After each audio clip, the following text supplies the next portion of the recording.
সোসাইটিৰ মই জ্যোতিকাই আপোনালোক সকলোকে স্বাগতম জনাইছো আশা কৰিছো আপোনালোক ভালে আছে ফ্ৰেন্ডছ কেইদিনমান মোৰ মোবাইলৰ অকনমান বিসংগতিৰ কাৰণে ভিডিও দিব পৰা নাছিলো আৰু ঘৰুৱা কিছু লেঠাৰ বাবে ভিডিও দিয়া কিছু পলম হৈ গৈছে আৰু এতিয়া পাৰিলে দি থাকিম আৰু মোৰ পিছফালে যিখন পেইন্টিং আপোনালোকে দেখিছে সেইখন মই কৰিছিলো এখন সাধাৰণ থাৰ্মোকল শীটত আৰু কেনভাছত নকৰি থাৰ্মোকল শীটতো যে পেইন্টিং কৰিব পাৰি তাৰে এটি সৰু আভাস লৈ আপোনালোকৰ ওচৰলৈ আহিছো আৰু এই পেইন্টিংখন কৰিবলৈ মই কেটামান এক্ৰিলিকৰ ৰং লৈছিলো আৰু কেনেকৈ কৰিছো তাৰে সৰু এটি ভিডিও লৈ আহিছো দেৰি নকৰি আহকচোন ফ্ৰেন্ডছ ভিডিওটোৰ মাজলৈ যাওঁ এই পেইন্টিংসমূহ কৰি পেলাই আপোনালোকে ঘৰতো গৃহসজ্জা কৰিব পাৰে সেই মানসেৰে আসলতে এই পেইন্টিংখন কৰি দেখুৱালো মানে আমি কেনভাছ নিকিনাকৈও যে থাৰ্মোকল শীটতো কৰিব পাৰো তাৰে এটি সৰু আভাস দিলো তেনেহলে ফ্ৰেন্ডছ দেৰি নকৰি আহকচোন ভিডিওটোৰ মাজলৈ যাওঁ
ভিডিঅ'টো চাই কেনে পালে যদি ভাল লাগিছে তেনেহ'লে মোৰ চেনেলটো লাইক কৰিব কমেণ্ট কৰিব চেনেলটো ছাবস্ক্ৰাইব কৰিবলৈ নাপাহৰিব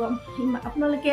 ইমান মৰম দিয়ে আপোনালোকৰ কমেণ্টসমূহ পাই সঁচাকৈ মই আপ্লুত হওঁ বহুতকে মই কমেণ্টৰ ৰিপ্লাই দিবলৈ পৰা নাই একেদিন অৱশ্যে মই খুব বেছি ভেজেলোৱা হৈ গৈছিলোঁ সেইকাৰণে আৰু সকলোকে মোৰ ফালৰ পৰা আন্তৰিক ধন্যবাদ জনাইছোঁ মোৰ এই ভিডিঅ'টোৰ যোগেদিয়ে আজিলৈ আহিছোঁ পুনৰ নতুন কাম লৈ আকৌ অহাৰ প্ৰতিশ্ৰুতিৰে মই জ্যোতিকা সকলোৰে পৰা বিদায় লৈছোঁ নমস্কাৰ